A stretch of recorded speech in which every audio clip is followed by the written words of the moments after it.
So we're at activity 51 here. How many workers should you hire? So what we're going to look at the next few days is how do you determine if you're the boss, if you're the firm owner, how many people do you hire? And really, it's going to come down to a couple different things.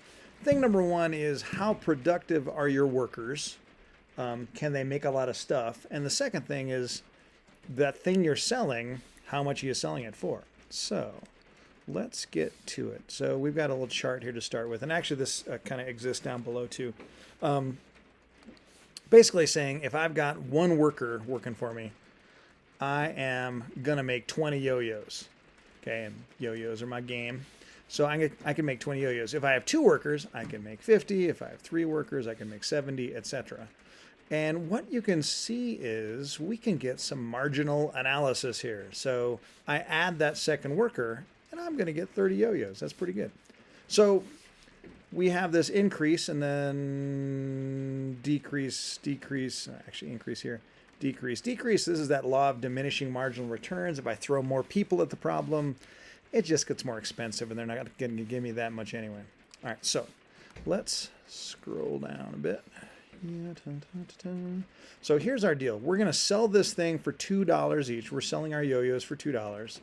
And we're going to hire workers at $25, let's say an hour.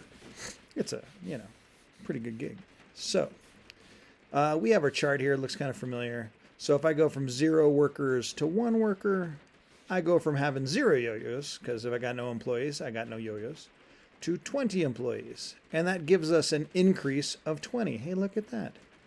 And we get this new thing here, marginal physical product. MPP, basically meaning how much stuff can each new person give us if we're talking about employees. So this first person is going to give us 20 new yo-yos that we didn't have before. If we hire a second person, this person's going to give us 30. And again, not that this is a better worker, not that they're, and we're going to assume all workers are the same. Just it's the optimum number of people is that's kind of the biggest jump we're going to get here. So the difference between 20 and 50 is 30. If I go from 2 to 3, I go from 50 to 70. So that difference right there between these two numbers is 20. And then we jump another 15 over here. Then we jump another 10 over here. And this last person number 6, only gives us 5 more yo-yos. So as we get down to here into the, employee number 5 or 6, again, it's not that they're bad employees. It's just that they're sort of in the way with not as much to do. So now what we can look at is our total revenue. So how much money are these people bringing us? So if I'm selling 0 yo-yos, or if I'm producing 0 yo-yos and I sell them for $2, I have $0. If I'm selling, and here, let's clean this up a bit. So if I'm selling 20 yo-yos at $2 each, that's $40. 20 times 2 is $40. So now over here, I've got 50 yo-yos. I'm going to sell them for $2 each. That is 50 times 2 equals $100. Over here, 70 times 2 is 140. 85 times 2 is 170. 95 times 2 is 190. And 100 times 2 is 200. So that's how much total revenue we've got. So if we hire 6 workers, we are making $200 a day or an hour or whatever it is. Not too shabby. But let's see. So my question now is, how many workers do we hire? We're going to pay them $25 each. That's going to be their wage. So this first worker is getting me, I go from 0 to 40, and we have this new thing here, MRP, or marginal revenue product. So MRP is how much money is each worker kind of worth to us here. So this first worker is worth $40 to us. That's pretty good. The second worker here, we go from 40 to 100. The difference here is $60. That worker gets us $60 worth of yo-yos. That's pretty good. Next worker, 100 to 40, so that's 40. The difference here between 140 and 170 is 30. The difference between 170 and 190 is 20, and then finally 10. Okay, so our marginal revenue product. So here's the thing. We're going to hire workers until MRP equals MRC. And we haven't gone over what MRC is, but it's really just the wage. So if our wage is $25, we're going to hire until they're equal or nearly equal. And it kind of goes like this. So worker number one, we're going to hire them because they're giving us $40 worth of product, and it only costs us $25 to hire them. This worker, definitely, they're giving us $60, and we only have to pay them $25. This worker is going to give us $40. We only have to pay them $25. This worker is going to get us $30. We only have to pay them $25. This worker right here.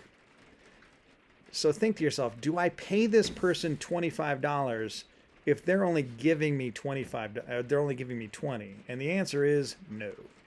So here's the deal. We are going to hire 1, 2, 3, 4 workers.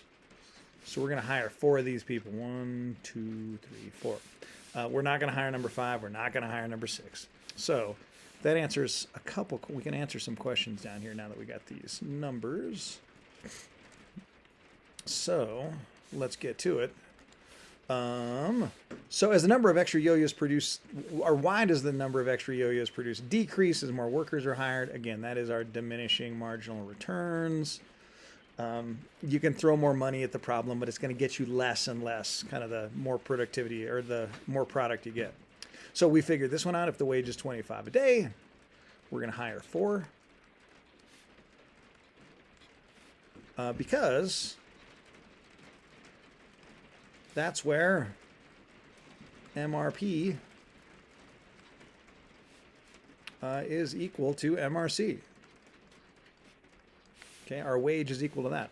So now they ask us another one. So if we're going to raise the price, the demand for yo-yos goes up and people are crazy for yo-yos and they're willing to spend $3 each. Right. Am I missing a page? I might be missing a page here. I might have to come back to this. So if the price of yo-yos is $3 each, let's see what happens. Let's do a quick number experiment here. So instead of $2, it's now $3. So it's still 0. 0 times 3 is still 0. 20 times 3 is going to be 60. So it's not 40 anymore. It's 60. 50 times 3 is 150. 70 times 3 is 210. 85 times 3 is 255, let's say. I'm guessing. I don't have a calculator in front of me. And this would be 285, and this is going to be 300. I believe that's right. I could be wrong. And then we're going to have some new numbers over here. So this first one isn't 40. I bump up 60. Oh, had a little glitch there. This one, I'm going up 90. I'm going up 60 again. Going up 45. We have an increase here of 30. And an increase here of 15. So let's do it again. If I'm hiring these people for $25 each, how many people do I hire? So if I'm hiring for $25 each, yes, you're going to get paid $25 because you're giving me 60. Yes, we'll hire you. Yes, we'll hire you. Yes, we'll hire you. Yes, we'll hire you. And no, even if you're really nice and you need the job desperately, we can't hire you. You were only giving us $15 and we'd have to pay you $25. So if the total revenue goes up, we're going to hire more workers. So this kind of leads us to another question you have down the way. More worker or things that will make this number change are going to be total revenue and also this number of yo-yos produced. So if people are more efficient, we'll hire more people. If the price of our product that we're selling goes up, we're going to hire more people. And I guess by the same token too, if the wage goes down, maybe we'll hire some more people too. So anyway, that's it. Got it? Good.